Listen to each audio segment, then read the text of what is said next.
મારા ગામમાં પાણી નહીં આવે તો હું આત્મવિલોપન કરવાનો છું. મળી જઈશું પણ બેન તો પાણી તો લાવીને જઈશું. પંચાયતમાં મેં 5 વર્ષ કાલ લખ્યા છે, લોકો ધમકી આપે આવે આજે હે પાણી નહીં આપીએ તમારા ગામની અંદર, એટલે હું કહેવા માંગે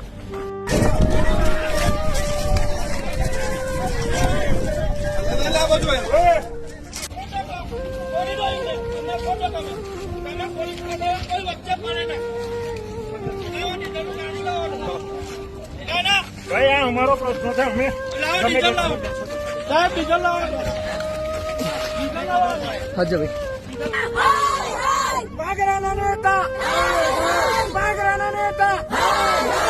એમને પણ સાબુ વાળું ને ગામનું જે ગંદુ પાણી ગટરનું હોય છે એ જ પીવે છે ને અમે આટલા બધા હવે કેમ હવોડા એકદમ બધા ઉત્સાહિત થઈ ગયા છે કે ના અમારે જોઈએ કેમ કે પાણી એટલું બધું ગંદુ છે, પાણી વગર રહી શકાય. એક દિવસ ના રહે તો 1 મહિનાની રાહ કેવી રીતે અમે જોઈ શકીએ? તારે અમારે પાણી પીવાનું આજે લોકો ધમકી આપી જાય, ધંધો નહીં કરવા દો, આ નહીં કરવા દો. ભાઈ ડીઝલ છાંટવાનું સાહેબ સાહેબ મારું કામ છે સાહેબ. ડીઝલ છાંટવાનું કારણ ભાઈ ડીઝલ છાંટવાનું કારણ ગામમાં એવું સમજો કે કઈક ટાઈમ થી પાણી છે નહીં. હાલ અમને અમારા ગામની અંદર પાણી જે બી છે એ તળાવની અંદર જે પાણી ઉતરેલું છે અમારા બોરમાં આવે એ બોરનું પાણી અમે પીએ છીએ. અમારા ગામમાં જો અમારા ઘરના મહેમાન બી આવતા હોય ને, અમારા ગામના જો મહેમાન બી આવતા હોય ને એ મહેમાન બી ઘરેથી પાણી લઈને આવે છે.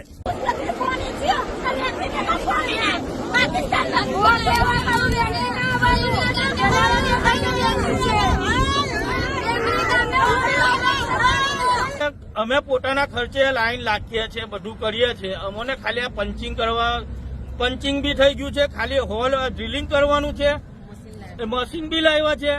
લોકોના કહેવાથી ને કરવાથી લોકો ડ્રિલિંગ કરવા દેતા નથી. એ લોકો વેંગણીના સરપંચ શ્રી આવેલા હતા. મેં એમને પણ રજૂઆત કરી, એમની વાત સાંભળી. મેં કહ્યું કે પાણી પુરવઠાને પણ મેં એમની સાથે વાત કરી, જાહેરમાં સ્પીકર ચાલુ કરીને વાત કરી, જીઆઈડીસી જોડે પણ વાત કરી. હું સરકારમાં છું, હું સરકારનો ધારાસભ્ય છું. મારથી વગર મંજૂરીથી રોડ ક્રોસ નીચે થાય ના, મારથી કોઈ પંચર થાય ના. જીઆઈડીસી ની લાઈન હતી. મેં એમને ખાતરી આપી હતી કે 1 મહિનાની અંદર હું તમને પાણી ચોક્કસ અપાવી દઈશ.